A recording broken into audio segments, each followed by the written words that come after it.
मैं doctor PK. Verma सभी शिक्षक मित्रों एवं प्रिय छात्र छात्राओं का इस सेशन में स्वागत करता हूं।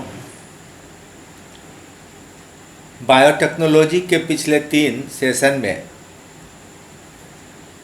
पहले दिन मैंने बायोटेक्नोलॉजी का इंट्रोडक्शन दिया, कुछ एंजाइम्स की चर्चा हुई और कॉमन टेक्निकल मेथड्स जैसे कि डेंसिटी ग्रेडियंट सेंट्रीफ्यूगेशन,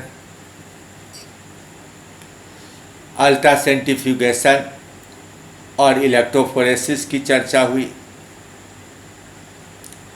उसके बाद हमने रिस्ट्रिक्शन एंडोन्यूक्लियस का अलग से अध्ययन किया और फिर इन विधियों का उपयोग करते हुए कैसे डीएनए और जीन का आइसोलेशन किया जाता है, इस टेक्निक का भी अध्ययन किया। अब इन तकनीकों के उपयोग से हम किसी भी सोर्स से बहुत ही थोड़ी सी मात्रा डीएनए की बहुत छोटी सी मात्रा प्राप्त करते हैं और इसमें जीन का अनुपात नैनोग्राम के टर्म में होता है। तो एक बार जब जीन प्राप्त हो जाता है तो इस जीन की ढेर सारी कॉपी बनाने की ज़रूरत होती है, जिससे कि ज़रूरत पड़ने पर हम बार बार उस जीन को फिर से एक्सट्रैक्ट करने की कोशिश ना करें, वो हमारे पास रहे, हम कभी भी उसका उपयोग कर पाएँ। तो 2 महत्वपूर्ण विधियों से यह काम होता है। एक है क्लोनिंग वेक्टर के निर्माण के द्वारा और दूसरा है पॉलीमरेज चेन रिएक्शन के द्वारा। 2-4 जीन की लंबाई वाले डीएनए के लिए हमें क्लोनिंग वेक्टर की ज़रूरत होती है, जबकि बहुत छोटे डीएनए फ्रैगमेंट के लिए पॉलीमरेज चेन रिएक्शन का सहारा लेना पड़ता है। तो हम लोग पहले समझें कि क्लोनिंग वेक्टर होता क्या है।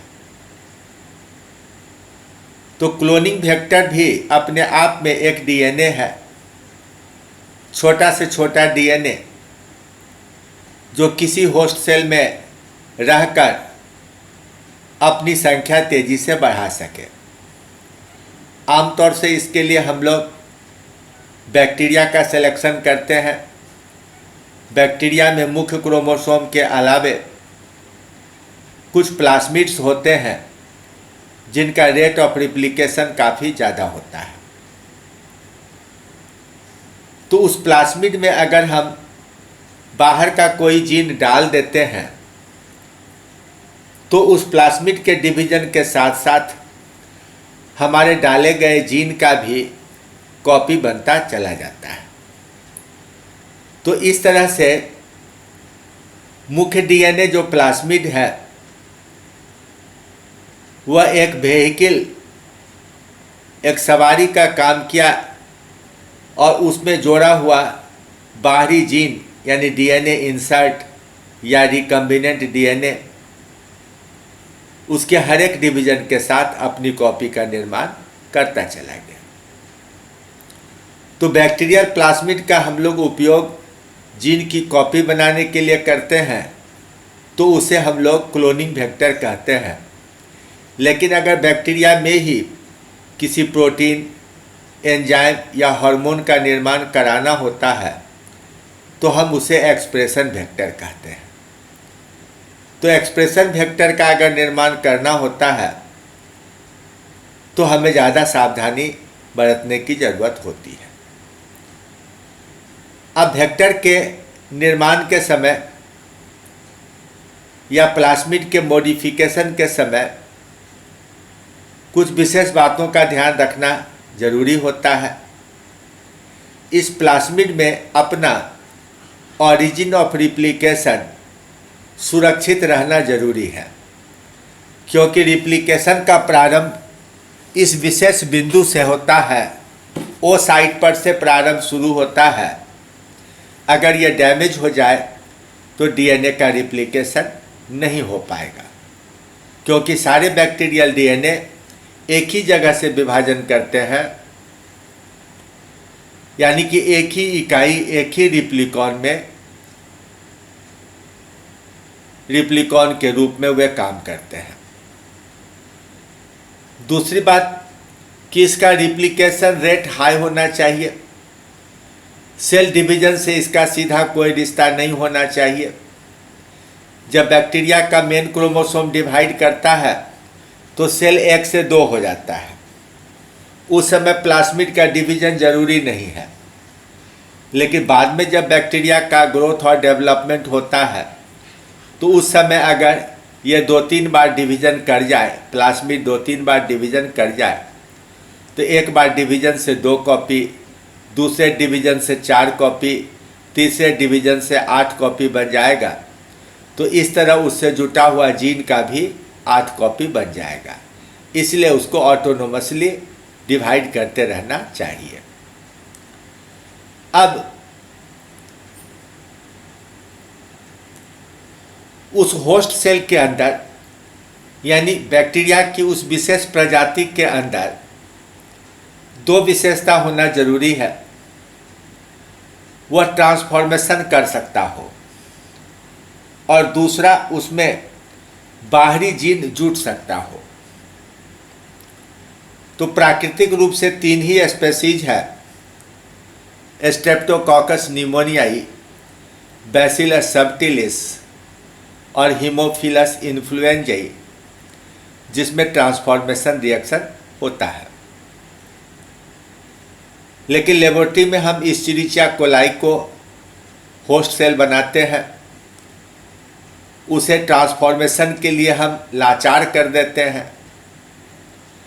हम उसके कल्चर मीडियम में थोड़ा कैल्शियम क्लोराइड मिला देते हैं, जो जल अवशोषक होने के कारण बैक्टीरिया के अंदर से इतना तेजी से पानी बाहर खींचता है कि उसके सेल वॉल में जगह जगह छोटे छोटे पोर्स बन जाते हैं। अब इन पोर्स से होकर बाहर से डाला गया डीएनए अंदर जा सकता है। दूसरी विशेषता होना चाहिए कि वह बैक्टीरिया बाहरी डीएनए को पहचाने नहीं। अगर वह बैक्टीरिया किसी डीएनए को बाहरी मान ले तो एंडोन्यूक्लियज और एक्सोन्यूक्लियज एंजाइम की मदद से उसे नष्ट कर देगा, तो उसे बाहरी यानी फॉरेन एलिमेंट ना माने। और बैक्टीरिया के डीएनए के ऊपर मेन क्रोमोसोम या प्लास्मिड के ऊपर टारगेट हो। टारगेट का मतलब कि रिस्ट्रिक्शन एंजाइम के काम करने का रिकॉग्निशन सीक्वेंस पाया जाए, जिससे कि वह बार बार वहाँ से कटे और जुटे। एक से अधिक टारगेट हो तो अच्छी बात है। तो जब एक विशेष एंजाइम की मदद से, मान लिया कि हम BAM-H1 नाम के एंजाइम की मदद से बाहरी डीएनए को काट कर लाए हैं, तो हमारे होस्ट सेल के प्लास्मिड में भी BAM-H1 का रिकॉग्निशन सीक्वेंस होना चाहिए। जब एक समान सीक्वेंस मिलेगा तो उसके स्टिकी टर्मिनल भी एक समान होंगे और तब बाहरी डीएनए को होस्ट डीएनए में जुटना आसान हो जाएगा। अब जैसे उदाहरण के लीजिए कि यहाँ पर मैंने लेबलिंग में मिस्टेक किया है, नाम नहीं लिखा है, कि मान लिया कि हम हिन D2 नाम के एंजाइम से किसी डीएनए को काटते हैं, तो वह एक समान जगह पर काट देता है, यानी ब्लंट टर्मिनल होता है। तो पिछले सेशन में मैंने बताया था कि अगर ब्लंट टर्मिनल हो तो उसमें छोटा सा पॉलीन्यूक्लियोटाइड जोड़ना पड़ता है। यहाँ हमने होस्ट सेल के डीएनए के दोनों धागों पर उसके 5 प्राइम टर्मिनल पर CCCC जोड़ा और दूसरे में दोनों धागों के 5 प्राइम टर्मिनल पर GGGG जोड़ा। तो अब CCC और GGG एक दूसरे के कम्प्लीमेंट्री हो गए। यानी दोनों एक दूसरे के लिए चिपकने वाले स्टिकी टर्मिनल्स बन गए, कोहेसिव सिंगल स्ट्रैंड बन गए। तो परिणाम यह होगा कि अंदर जाने के बाद वह इस तरीके से पेयरिंग कर लेगा, उनके बीच हाइड्रोजन बॉन्ड का फॉर्मेशन हो जाएगा, और जब इसके ऊपर डीएनए लाइगेज नाम का एंजाइम काम करेगा तो फिर यह जुटकर एक थोड़ा बड़ा सर्कुलर डीएनए का निर्माण कर लेगा। अब इस तरह से हमारा एक हिस्सा प्लास्मिड का है, ये ऊपर का हिस्सा प्लास्मिड का है, और ये बाहरी डीएनए यानी रिकम्बिनेंट डीएनए है, डीएनए इंसर्ट है, और ये दोनों मिलके ये एक वेक्टर प्लास्मिड बनकर तैयार हो गया। अगर हम एक्सप्रेशन के लिए जीन की क्रिया को करवाने के लिए वेक्टर बनाते हैं तो उसमें प्रोमोटर और ऑपरेटर साइट भी होना जरूरी हो जाएगा। बिना प्रोमोटर ऑपरेटर के कोई भी जीन काम नहीं कर पाता है। अब तीसरी बात कि किस बैक्टीरिया का ट्रांसफॉर्मेशन हुआ है यानी जीन जुटा है, और किस में ट्रांसफॉर्मेशन नहीं हुआ है, जीन नहीं जुटा है, यह जानने के लिए कोई मार्कर होना चाहिए। तो सूटेबल मार्कर या सेलेक्टेबल मार्कर होना जरूरी है। अब एक कॉमन वेक्टर है PBr322, यह एक प्लास्मिड है। बोलिवर रॉड्रिगुएज नाम के वैज्ञानिक ने इसे तैयार किया था 1883 में। तो इसमें दो मार्कर हैं, एम्पिसिलिन और टेट्रासाइक्लिन। ये दो एंटीबायोटिक का रेजिस्टेंस जीन है। दोनों में ही विशेष तरह के रिकॉग्निशन सीक्वेंस बने हुए हैं रिस्ट्रिक्शन एंजाइम के काम करने के लिए। तो दोनों में किसी को भी हम मार्कर के रूप में यूज कर सकते हैं, और उसी मार्कर वाले हिस्से में बाहरी डीएनए को जोड़ सकते हैं। तो अगर हमने इस्चेरिचिया कोलाई में कल्चर किया और उसके लिए हमने PBr322 का निर्माण किया या उपयोग किया, तो मान लिया कि हम BAMH1 नाम के एंजाइम से काटे, तो इसका रिकॉग्निशन सीक्वेंस टेट्रासाइक्लिन जीन के अंदर पाया जा रहा है। तो वह प्लास्मिड के टेट्रासाइक्लिन वाले जीन को काटेगा, बाहर वाला डीएनए इसी टेट्रासाइक्लिन जीन के बीच में घुस जाएगा। इसका परिणाम यह होगा कि टेट्रासाइक्लिन का जीन दो भागों में विभाजित हो जाएगा, बीच में आ गया हमारा बाहरी जीन। तो अब यह टेट्रासाइक्लिन का रेजिस्टेंस नहीं कर पाएगा। तो जब हम बाहर से कोई डीएनए मिलाएंगे और वह टेट्रासाइक्लिन जीन के बीच में जाकर घुस जाएगा, तो कुछ में ट्रांसफॉर्मेशन होगा और कुछ में ट्रांसफॉर्मेशन नहीं होगा। अब हम इन सभी के मिक्सचर को कॉलोनी में कन्वर्ट करेंगे। अब प्रत्येक कॉलोनी का अलग से जांच करेंगे कि किस में टेट्रासाइक्लिन के प्रति रेजिस्टेंस है और कौन सेंसिटिव है। जो सेंसिटिव होगा वह एंटीबायोटिक के प्रेजेंस में मर जाएगा। तो जिस कॉलोनी का सैंपल टेट्रासाइक्लिन के प्रेजेंस में मर जाएगा, उसी कॉलोनी के बचे हुए सेल्स को हम लोग अलग से कल्चर करेंगे, और इस तरह हमारे पास डाले गए जीन का एक बैंक तैयार हो जाएगा। अब देखिए BAMH1 में फिगर से देखिए तो ज़्यादा बेहतर होगा कि यह है PBr322। इसमें दाहिनी ओर यह वाला हिस्सा जो है, इसमें टेट्रासाइक्लिन रेजिस्टेंस जीन है। इस पर दो रिस्ट्रिक्शन एंडोन्यूक्लियस एंजाइम के साइट्स हैं, BAMH1 और SAL1 के लिए, और इसमें भी दो साइट हैं, एक है PVU के लिए और दूसरा है PST के लिए। तो हम कौन सा एंजाइम यूज किए? हम BAMH1 या SAL1 यूज करेंगे तो टेट्रासाइक्लिन वाले हिस्से में जाएगा, और हम पीएसटी या पीवीयू यूज करेंगे तो एम्पिसिलिन वाले हिस्से में बाहरी जीन जाएगा। तो मार्कर में हमें बाहरी जीन को डालना है। अब एक दूसरा बैक्टीरियल प्लाज्मिड है जिसे पीयूसी कहा जाता है। यह यूनिवर्सिटी ऑफ कैलिफोर्निया में विकसित हुआ। इसमें एम्पिसिलिन का रेजिस्टेंस जीन है लेकिन टेट्रासाइक्लिन रेजिस्टेंस जीन नहीं है। उसकी जगह पर लैक ओपेरॉन का जेड सिस्टोन डाल दिया गया है। इसमें प्रोमोटर ऑपरेटर भी है, इसलिए जिसमें ट्रांसफॉर्मेशन नहीं होगा उसमें बीटा गैलेक्टोसाइडेज नाम का एंजाइम बनेगा। और जब यह बीटा गैलेक्टोसाइडेज एंजाइम बनेगा तो नॉर्मली वह लैक्टोज को गैलेक्टोज और ग्लूकोज इन दो हिस्सों में तोड़ेगा। अब हम लेबोरेटरी में लैक्टोज का प्रयोग नहीं करेंगे, उसके बदले लैक्टोज जैसा रचना वाला एक केमिकल आइसोप्रोपाइल थायोगैलेक्टोसाइड का यूज करेंगे, आईपीटीजी का यूज करेंगे। यह इंड्यूसर या एक्टिवेटर का काम करेगा, तो जेड सिस्टोन एंजाइम बनाना शुरू कर देगा। अब लैक्टोज की जगह पर यहाँ पर एक दूसरा केमिकल यूज किया गया, मीडियम में रखा जाएगा, इसको मिलाया जाएगा एक्सगाल।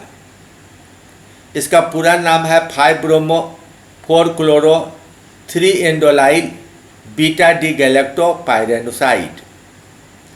तो जब यह एंजाइम काम करेगा तो गैलेक्टोपाइरेनोसाइड को अलग कर देगा और 5-ब्रोमो 4-क्लोरो 3-एंडोलाइल ग्रुप को अलग कर देगा। तो इस तरह हमारे पास जो कंपाउंड मिलेगा वह होगा ब्रोमोक्लोरो हाइड्रोक्सी इंडोल, और वह डाइमर बना लेगा, दो मॉलिक्यूल आपस में जुड़ जाएगा, जैसे कि एकदम ब्रिलियंट ब्लू की तरह, नील के रंग की तरह तेज ब्लू कलर पैदा होगा। तो जिसमें ट्रांसफॉर्मेशन नहीं होगा वह कल्चर मीडियम में ब्लू कलर देगा, और जिसमें ट्रांसफॉर्मेशन हो गया है वह ब्लू कलर उत्पन्न नहीं करेगा। तो इस तरह हम किसका ट्रांसफॉर्मेशन हुआ और किसका नहीं हुआ इसकी पहचान कर सकते हैं। तो ये रचना है PUC19 का। इधर है लैक ओपेरॉन का जेड सिस्टोन और एम्पिसिलिन रेजिस्टेंस इधर है। अब इसके अलावे हम कॉस्मिड वेक्टर, जिसमें लेम्डा वायरस का कोहेसिव सीक्वेंस, कोहेसिव एंड जोड़ा हुआ है, कॉस साइट जोड़ा हुआ है, इसके कारण ट्रांसफॉर्मेशन की संभावना काफ़ी बढ़ जाती है। इसमें 38 से लेकर 52 किलोबाइट लंबा DNA डाला जा सकता है और कई सारे जीन के एक ही चेन में कॉपीज का निर्माण कराया जा सकता है। इसी तरह है फास्मिड वेक्टर, बैक्टीरियोफाज का कुछ हिस्सा तोड़कर जोड़ा हुआ है। यहाँ भी लेम्डा जीनोम का एक हिस्सा जोड़ा गया है। इसमें भी कॉस सेगमेंट पाए जाते हैं, लेकिन इसमें वायरस का लाइटिक एक्टिविटी पाया जाता है।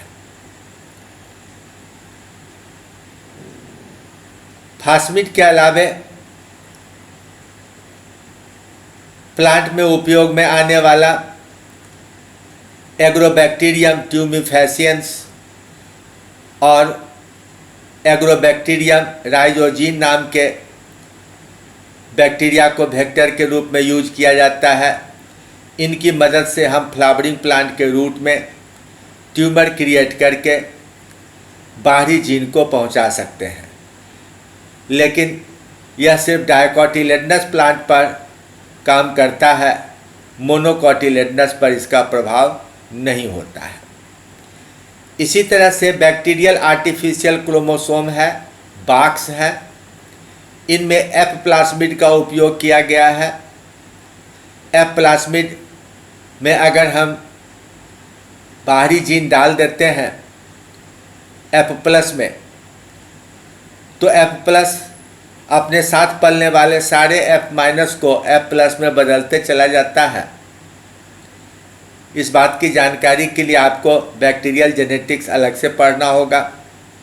मुझे भी समय मिलेगा तो मैं अलग से एक क्लास ले लूँगा जिसमें ट्रांसफॉर्मेशन, ट्रांसडक्शन और F-डक्शन या सेक्स-डक्शन बताया जाएगा।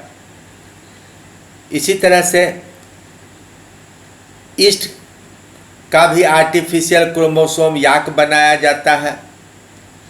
और अब एनिमल में भी जीन को पहुंचाने के लिए SB40 नाम के वायरस, BPV वायरस और रिट्रोवायरस इत्यादि को वेक्टर के रूप में काम में लाया जा रहा है। तो इस तरह से कई ऐसे DNA वेक्टर हो सकते हैं जिनमें बाहरी जीन को डालकर उस वेक्टर का मल्टीप्लिकेशन नेचुरली करवाया जाता है और साथ ही साथ हमारे डाले गए जीन का भी बहुत सारा कॉपी होते चला जाता है। तो यही है हमारा क्लोनिंग वेक्टर।